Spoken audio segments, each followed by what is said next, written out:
Let's go ahead and let's create the blue panel in the front like I mentioned at the end of the previous video. So let's go ahead and get that done. Now to do this, what I'm going to do real quick is I'm going to use the knife tool, and if you go to the modify area over here and go to the polymesh menu, you'll find the knife tool right here. Okay. Now to use the knife tool, the shortcut is listed right here toward the right. See that? So just keep that in mind. I like to use a lot of shortcuts as it lets me work faster. So with the knife tool, I'm going to see this little knife icon my mouse turns into. And what I'm going to do is simply click anywhere here. Doesn't really matter where. I'm going to click somewhere in the middle of the blue panel. And then you notice that as I drag the mouse, and I'm not holding any mouse buttons, I'm just moving the mouse around, there's a line that follows my icon. What I'm going to do is hold down Shift. And when I hold Shift, I can snap that line. See that? So I'm going to do a perfect cut over here to the side. So I'm going to go ahead and click over here. You're going to see a bright green highlight on the object. Just go ahead and hit the right mouse button to finalize that the creation there of that edge.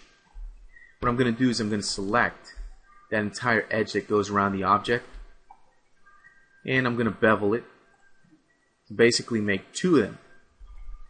Now I'm going to go ahead and scale and kind of roughly position these lines where I need them to be. So as long as they're roughly positioned according to the image in the background in the front view, you should be good. So right here looks pretty good to me. Okay, so I should have these two sets of edges going all the way around my object. That's what I want. Next thing I'm going to do is I'm going to go ahead and select those two edges there and the two edges on the opposite side, and then I'm going to go ahead and use the split edges with split control. It's just below the subdivide edges evenly. Okay, so when I do that, I get myself a PPG. Here's my edge, and I can control where the edge is placed by controlling the ratio edge parameter here in the PPG. So what I want to do is, let me go over here to, say, my right view. Move this over till you get something like this, till the edge is pretty close to where the end of the blue panel is right there on the side. I'm going to close that. Should have something like this. So let's go ahead and select these polygons, these new polygons that we've created. See these in the front and those two little ones on the sides that I just created. And what I'm going to do is I'm going to use the Inset Polygons tool. I'm going to inset this a bit, not too much, something like this to give it some separation. That looks pretty good. Okay. Next thing I'm going to do is I'm going to select all of these little polygons that kind of outline the area where the blue panel is supposed to be. Okay, so all of these. And what I need to do is create an area of separation there. Same thing that I did over here with the little floppy drive area and the disk tray area and all that stuff. Okay.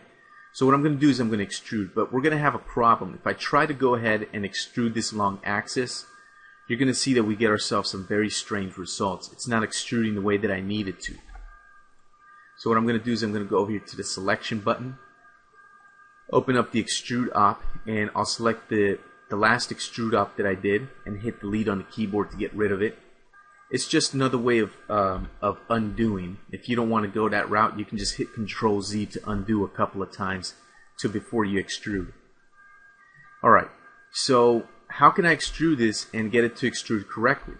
Well, what I can do is I can hit Control D on the keyboard to extrude, and then I can just move this with the manipulator. But there's a problem. You can see the polygons move forwards and backwards. Okay, what I need to do is switch to local mode. When I switch to local mode, I'll get better results. But when I do it, it appears that nothing has changed. This is because I have COG turned on, or Center of Geometry. So I turn that off. But there's also another option. If I come over here to the Transform menu, you notice down here there's an option. I actually have it checked on. It's called Transform Components Independently in Local Mode. By default, Softimage usually has this turned off, and that could be a problem. Watch what happens if I try to use this without the option. It extrudes incorrectly. See that? It extrudes very ugly. That's not what I want. So what I'm going to do is I'm going to check that option on, the Transform Components Independently in Local Mode. When I do that, now I'll get myself results that are a little bit better. You can see all the polygons are moving on their own locally. However, it didn't work perfect. I have these little corner edges right here that look kind of funny. So what I'm going to do is I'm just going to select those 4 corner edges. Might be a little cumbersome, but it's just 4 edges, so it's really, I don't see it as such a big deal. I'm going to go to my scale tool here. I'm going to scale them into X a little bit, and I'm going to move them in global mode.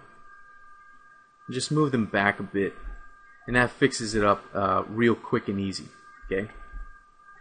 Alright, so that pretty much does it for that little front panel area. Okay, so that's going to do it for this front panel area. I'm going to stop this video here and we'll continue on in the next one.